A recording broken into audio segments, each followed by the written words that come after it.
การที่ก้าวเข้ามาเป็นนักธุรกิจหญิงที่ประสบผลสำเร็จพนักงานต้องมีความสุขเฮ็ดเวียกกับเฮาเวลาพอดีพองามการตอบแทนให้มีกำลังใจในการเฮ็ดเวียกบุคลากรของเฮานี่เป็นทรัพย์สินที่หนึ่งเลยขององค์กร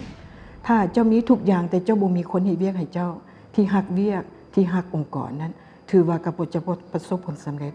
เพื่ออยู่ในสายตาของต่างประเทศผู้ที่เขาเจ้าอยากมาซื้อนะเขาจะเบิ่งก่อนว่าเจ้าเฮ็ดถูกต้องบ่นิติกรรมเจ้าถูกต้องบ่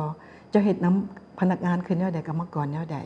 ทางด้านแรงงานทางด้านบริหารต่างๆขององค์กรทางด้านเรื่องสภาพแวดล้อมก็สำคัญหลายข้าเจ้าจะมาประเมินตัวนี้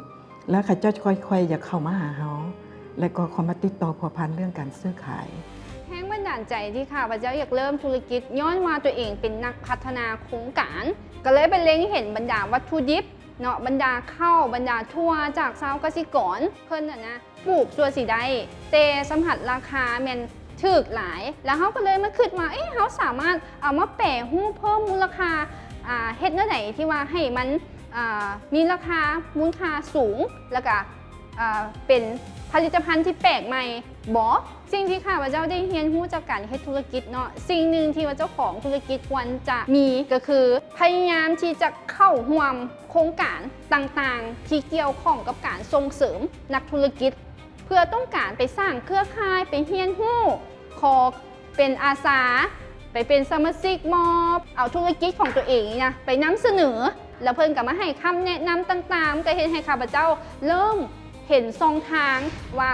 เฮางมมืดมาตั้งโดนเนาะเฮาควรจะไปแนวนี้บ่เนาะแม้กระทั่งแผนการเงินหรือว่าการตลาดต่างๆข้าพเจ้าก็ได้ความรู้จากกลุ่มคนเหล่านี้เวียกงานอุตสาหกรรมทออาจจะเป็นเวียกนักเวียกเทคนิคข้าพเจ้าในฐานะผู้หญิงมีความหักมักในสายงานอุตสาหกรรมทอนี่จึงเป็นแห้งบันดาลใจและได้ศึกษาผ่านประสบการณ์หลายกว่า20 ปีและได้นำใช้เทคโนโลยีใหม่ๆเข้ามาพัฒนาคุณภาพของผลิตภัณฑ์และจะเฮ็ดแนวใดจึงจะสามารถมอบผลิตภัณฑ์ที่มีคุณภาพให้กับสังคมได้จนได้รับความเชื่อมั่นจากภาครัฐและเอกชนองค์การจัดตั้งสากลต่างๆก็เป็นที่ยอมรับและนำพาธุรกิจเติบใหญ่ขยายตัวฮอดปัจจุบันหัวหน่วยธุรกิจภายในประเทศทั้งหมดประมาณ 140,000 หัวหน่วยแม่ยิ่งที่เป็นเจ้าของธุรกิจนั้นรวมเอาถึง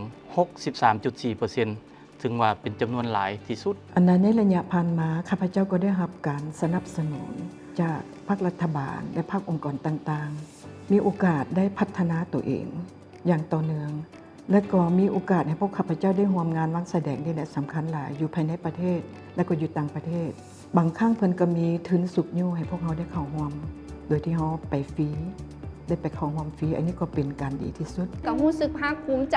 ที่ทางรัฐบาลเขาเพิ่นได้ให้ความสำคัญผ่านนโยบายต่างๆบ่ว่าจะเป็นเรื่องการส่งเสริมความเสมอภาคทางด้านบทบาทหญิงชายในนโยบายของรัฐบาลในการสุกยู่และส่งเสริมบทบาทหญิงชายถือเป็นยุทธศาสตร์ที่สำคัญเพื่อสร้างความเสมอภาคและดึงเอาท่าแห้งของแม่หญิงเข้ามามีส่วนร่วมในการพัฒนาเศรษฐกิจสังคมปกป้องสิทธิและ